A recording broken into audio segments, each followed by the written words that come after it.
सूचना केवल हमारे विचार हैं, वित्तीय सलाह नहीं। निर्णय लेने से पहले खुद शोध करें। किसी भी लाभ या हानि के लिए हम उत्तरदायी नहीं हैं।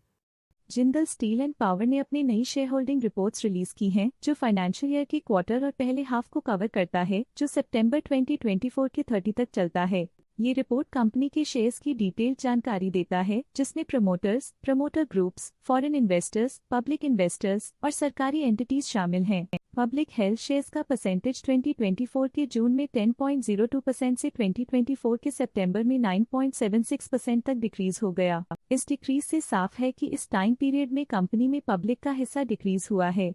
DII डोमेस्टिक इंस्टीट्यूशनल इन्वेस्टर्स ने अपना शेयर होल्डिंग जून 2024 में 15.34% से सितंबर 2024 में 16.05% तक इंक्रीज किया। ये बताता है कि डोमेस्टिक इंस्टीट्यूशंस ने कंपनी में अपना इंटरेस्ट 0.71% तक इंक्रीज किया है। फॉरेन इंस्टीट्यूशनल इन्वेस्टर्स की शेयर होल्डिंग में थोड़ा डिक्रीज आया 2024 के जून से 2024 के सितंबर में, जो दिखाता है कि फॉरेन इंस्टीट्यूशंस ने अपने स्टेक को क्वार्टर टू क्वार्टर -0.44 से डिक्रीज किया है, जिसे पता चलता है कि उन्होंने अपनी इन्वेस्टमेंट्स को पुल बैक किया है। चलिए इन्वेस्टर्स की स्टैटिस्टिक्स पे नजर डालते हैं, जो शेयर होल्डिंग पैटर्न में फ्लक्चुएशंस का कारण बन सकते हैं। PR जिंदल होफ के पास प्रीवियस क्वार्टर में बिल्कुल भी शेयर्स नहीं थे, लेकिन करंट क्वार्टर में वो 0.18% शेयर्स होल्ड करते हैं। SK जिंदल एंड सन्स होफ के पास प्रीवियस क्वार्टर में बिल्कुल भी शेयर्स नहीं थे, लेकिन करंट क्वार्टर में वो 0.16% शेयर्स होल्ड करते हैं। स्मिनु जिंदल के पास प्रीवियस क्वार्टर में बिल्कुल भी शेयर्स नहीं थे, लेकिन करंट क्वार्टर में वो 0.03% शेयर्स होल्ड करते हैं।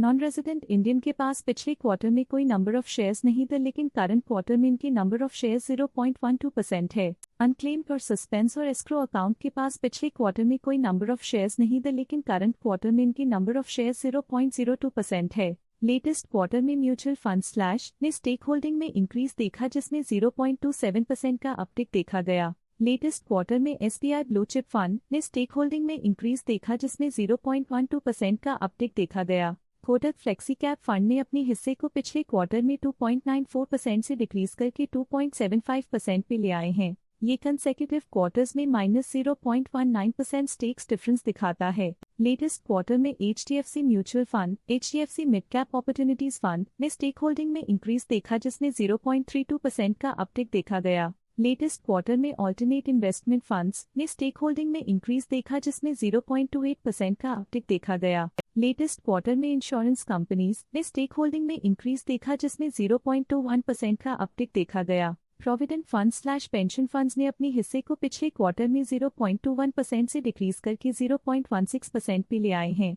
ये कंसेक्यूटिव क्वार्टर्स में -0.05% स्टेक्स डिफरेंस दिखाता है। 3P India equity fund 1 current quarter में 1.47% शेयर्स के साथ कंपनी में एंटर किया, जबकि प्रीवियस क्वार्टर में उनके पास 0% शेयर्स थे। ICICI prudential mid cap fund current quarter में 1.09% शेयर्स के साथ कंपनी में एंटर किया, जबकि प्रीवियस क्वार्टर में उनके पास 0% शेयर्स थे। Quant mutual fund quant ELSS tax saver fund previous quarter में 1% शेयर्स ओन करते थे, लेकिन करंट क्वार्टर में उन्होंने कंपनी से एग्जिट ले लिया है।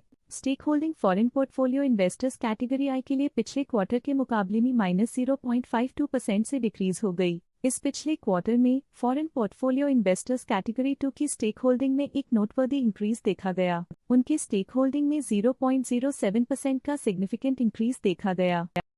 स्टॉक लेटेस्ट न्यूज अपडेट के लिए चैनल को सब्सक्राइब करें और वीडियो को लाइक एंड शेयर करें।